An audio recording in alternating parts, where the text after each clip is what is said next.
বেগম খালেদা জিয়া হাসপাতালে চিকিৎসাধীন আছেন, নিবিড় পরিচর্যা পাচ্ছেন। ওনার শারীরিক অবস্থা ক্রিটিক্যাল, তবে স্থিতিশীল আছেন। উনি এখনো ফাইট করছেন। নিরাপদ দূরত্ব থেকে সব সতর্কতা মেনে আমার ওনাকে দেখার সুযোগ হয়েছে। উনি সজ্ঞানে আছেন, সজাগ আছেন। চিকিৎসক এবং নার্স যে ওনাকে নির্দেশনা দিচ্ছেন সেগুলো উনি ফলো করতে পারছেন। ওনার শারীরিক অবস্থা ক্রিটিক্যাল, তবে উনি ফাইট করছেন এবং দেশবাসীর কাছে আহ্বান থাকবে ওনার দ্রুত আরোগ্যের জন্য সকলে দোয়া করবেন।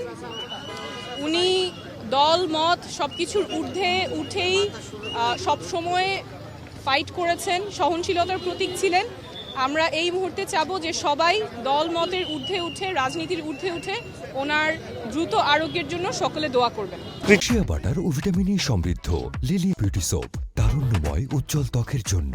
রিমার্ক ক্রিটিক্যাল, আরেকটা হলো বাট স্টেবল, কিন্তু উনি কমিউনিকেট করতে পারছেন, অর্থাৎ ওনাকে যে ডিরেকশনটা দিচ্ছেন ডক্টরসটা সেটা উনি নিতে পারছেন।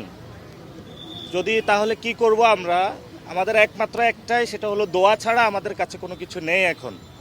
দেশবাসীর কাছে, সবাই রাজনৈতিক ব্যক্তিবর্গের কাছে আমরা বলবো সবাই দোয়া করবেন।